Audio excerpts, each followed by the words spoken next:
Welcome back, everybody, to another installment of Balls Deep. Now, we're calling it Balls Deep because we don't have a better name. So until we come up with a better name, or you help us come up with a better name, Balls Deep it is. So it's not hard to come up with a better name. It's not hard at all.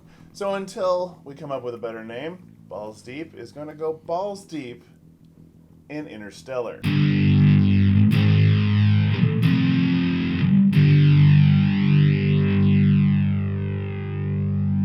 We haven't talked about this movie at all. Nope. I saw it, I think, last week, and you just saw it. I just saw it last night. So this is like the first...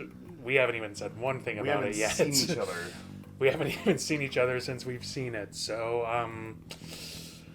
where do we start? I don't even know.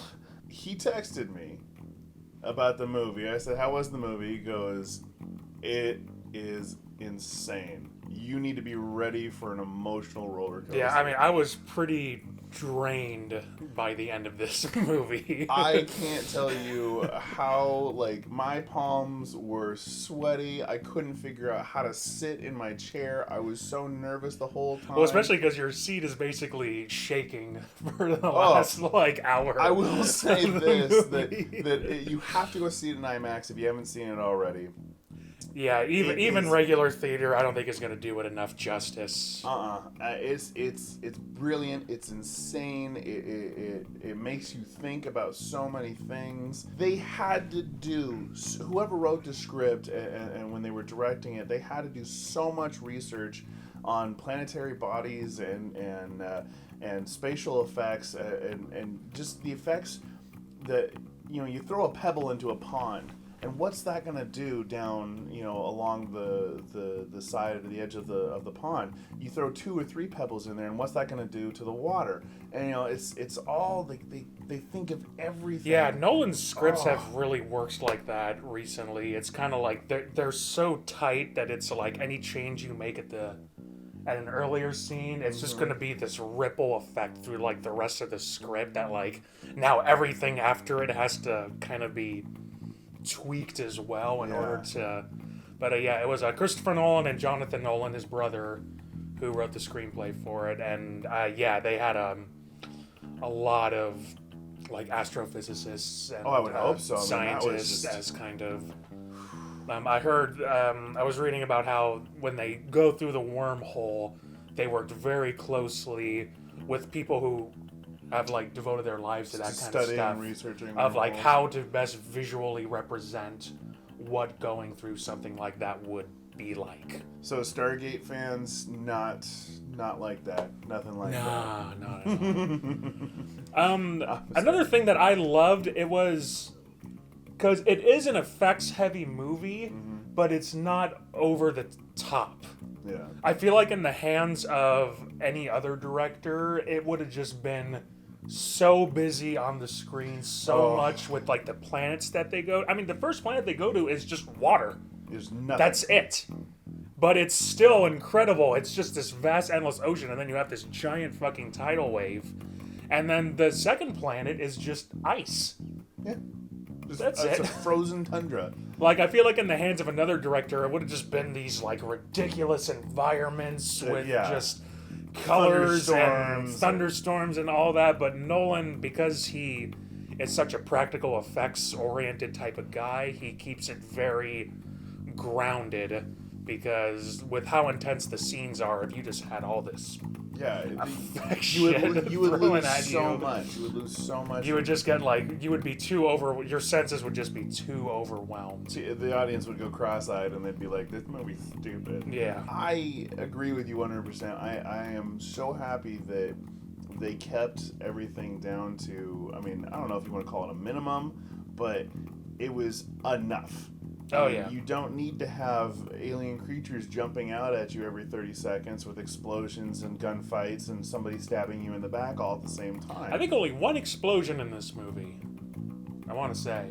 2, technically, because it was on Dr. Mann's planet. Yes, when the ship blows up. His life pod, and then when he takes it up there and he tries to open up... Okay, yes, there was some fire in that. So what did you think of the whole love conquer or love transcends all of space-time. I thought that was, For a lot of people, it was just a little too schmaltzy for what the content of... I felt that the love thing was a little much. I mean, call me jaded, but I thought that the concept of having love transcending everything on certain levels is a little campy.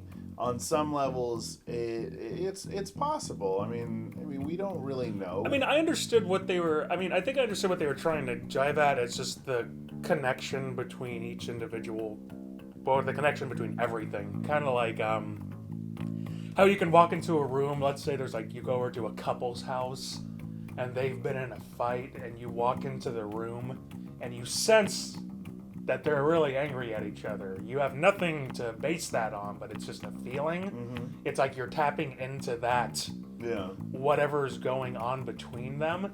And I think that they were just trying to explain that, just whatever that is what can transcend basically space and time. And I think they just called it love because that's something that mainstream audiences can relate to. Whereas I felt like if they could have just gone for more of just the connection between Matthew McConaughey and his daughter. The one criticism that I had that I didn't notice was when McConaughey gets rescued, he finally sees his daughter again as a very old woman. It's this very, very emotional scene. Yeah, absolutely. What about his son? I'm going to step out on a limb here and just say that he was so stubborn and so just set in his ways that he probably stayed on Earth and died. Probably, but there's no mention of it. No. There's no, McConaughey shafts him doesn't even ask, is my son still alive? That's true. That is true. I didn't think about that. Even if they're, that's all it could have been. It could have just been, oh, where's my son? Oh, he stayed on Earth and he's dead still now. alive? No, he's been dead for 20 years. Shit. Well, and then he moves on. Even just that would have been something. It was all about the father-daughter relationship in this. Yeah. But yeah. Which I kind of was bummed about because I love Casey Affleck as an actor. Yeah. I kind of wish there was a little more with his character in this movie. But yeah, that's just, what can you do? This movie had a lot to fit in to it, even with 3 hours. Again, like we said before, with a nearly 3 hour runtime on this movie, you're not sitting there going, "Oh God, the scene is so long." No, you're on the edge of your seat the entire time. You're really rooting for these characters and going, "Holy crap!" I've seen a fair amount of people just kind of complaining about this movie or just saying that it didn't live up to what they expected. My question to that is, what were people expecting with this movie? Were they expecting to run into these sentient beings? I don't know what they were just expecting just Nolan. I feel like when you get to Christopher Nolan's status, it's almost kind of, your films are now, it's kind of like, Quentin Tarantino. It's like your films are now in another realm of scrutiny and criticism from the rest. Again, I don't think they even knew what to expect. I'm so sick of the people who want to see explosions and randomness and 18,000 different stories going on at the same time. It hurts my head. This is the kind of script writing that I am a fan of. Yeah, this is what people always complain about, that there's no diversity, there's no risk taking, and it boils down to Christopher Nolan is taking a risk every movie that he does. Yeah. And since he's such a big name, he's getting these astronomical budgets that nobody else would be able to get to do these scripts.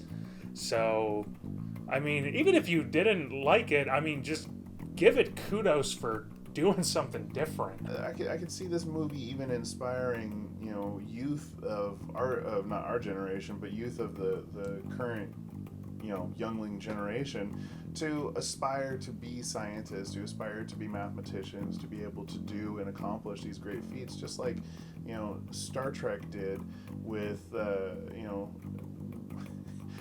they pulled out these little tricorders, or they pulled out these little communicators, and look what we have now. We have cell phones that do They were carrying around little tablets. In Star Trek, they had the little communicators.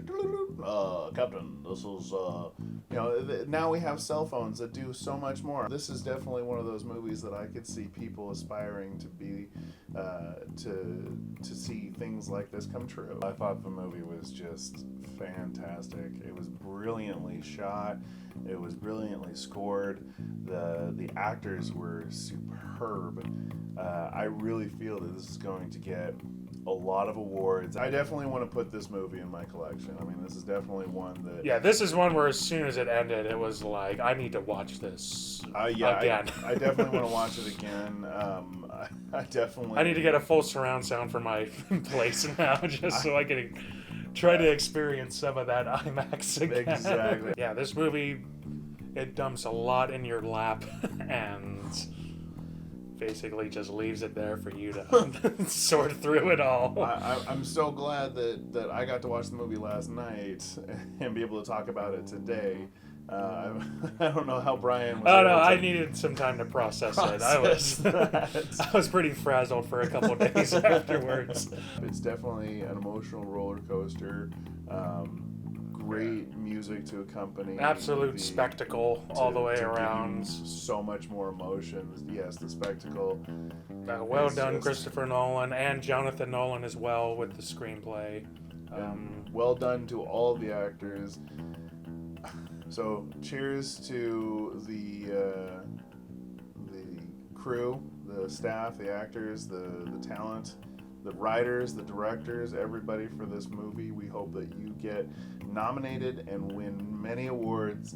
I'm rooting for you. Mm-hmm. I definitely think that you guys are going to take home a lot. All right, so I think that's it for us. I think that's it. So, until next time, this is Balls Deep. Getting balls deep.